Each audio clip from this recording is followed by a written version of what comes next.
Deputy Speaker of the House of Representatives, Honorable Idris Ahmed Wase, said the reason he was against the zoning of the leadership position of the 10th National Assembly was because one person could not own Nigeria, really, adding that the arrogance with which things were being handled were too much for some of them to bear.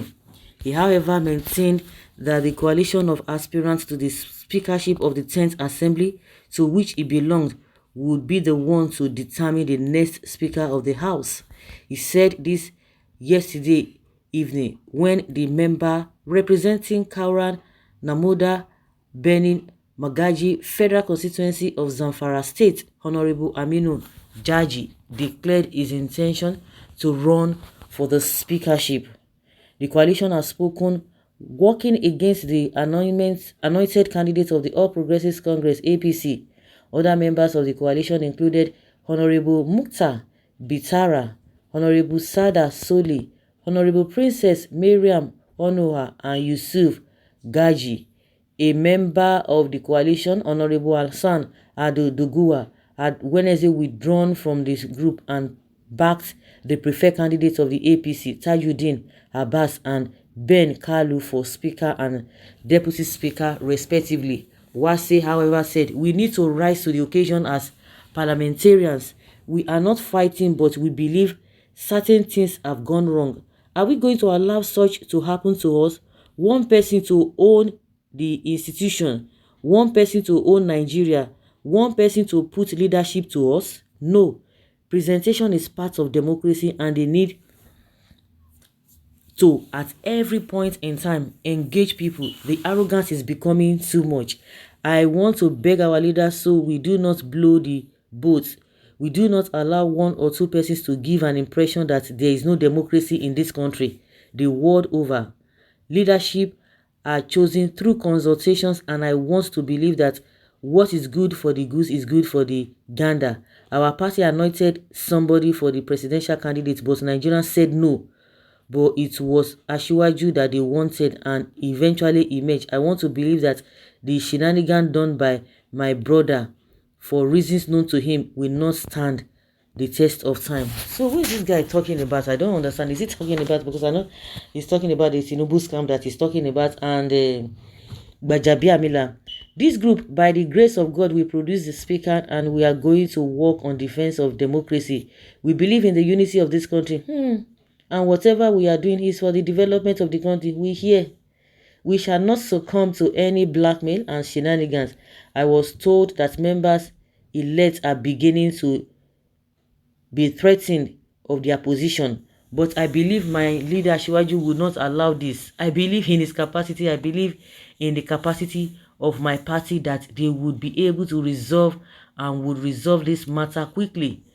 Jaji, however, stated that he emerged speaker, he would strengthen, if he emerged speaker, he would strengthen the legislative process of the National Assembly and the economy of the country, adding that any attempt to influence the leadership by external forces would be resisted, and that his aspiration was not out of desperation but on the sentiment to deal with glaring challenges bedeviling the Ninth Assembly. Now today, can you imagine? Cry me a river, they said. A lot of discrepancies, nepotism, lopsided appointments has been going under Buhari or APC government, but none of you ever oppose its discrepancies of self-nepotistically ways of appointments.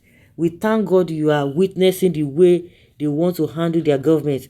It is not getting better for you guys at top, and we, the commoners, too, are fed up. Another rubber stamp nurse is certainly in the making.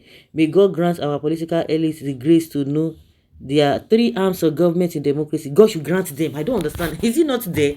God should grant them. They are being heavily paid. So we should. I was even telling somebody yesterday, everything, pray, let's God. Something that you have done, you know, there are rules and regulations on ground, and you have followed your own path. Other people will not want to follow. Then you have to pray for them to be able to follow. I don't understand.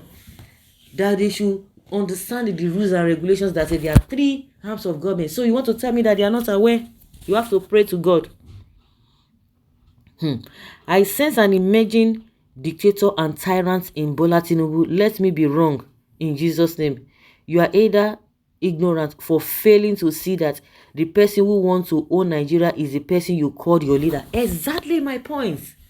You see their hypocrisy.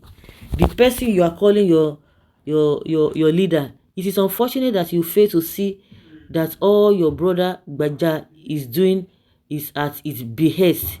This is money to you and others who supported the impunity.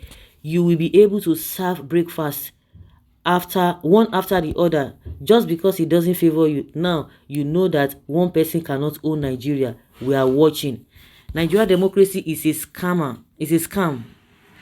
Our leaders want things to be done according to their wishes. Where is the democracy? During military era, people were crying because of dictatorship rules. We all yearn for democracy. Those leaders that accuse military for bad governance then are the one trying to control the country like their personal home. It is. It is. And they will tell you, oh, they fought for democracy. Which democracy? The same thing you were accusing them of doing is what you are doing. What money cannot do, more money can do that. And all of these things started during Babangida. So what is the difference now? And some people are not getting it, and they will tell you some people fought for democracy, especially say Tinubu fought for democracy. So he's the one that fought for the freedom. So the people that fought for the freedom of this country, so they should how much do they even have? How much do they even have? Medicine after death. People failed governments. You people failed the government. The game is about to begin.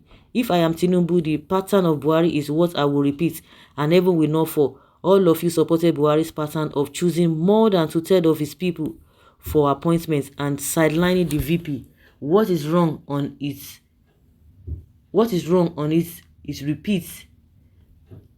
Mr. Stop complaining. If it is true, it is just the beginning. Let them be wise. You are fighting for nothing. Obi is the incoming president.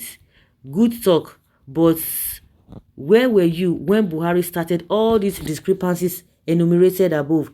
None of Fulani talked or cautioned his high-handedness and nepotistic appointments here and there. Stay calm and watch how the occasion unveiling. The question is that let them fight themselves. Well, at the end of the day, who are the people that will bear the brunt? It is the same masses. The same masses will bear the brunt. So guys, let's hear your opinion and have your take on this.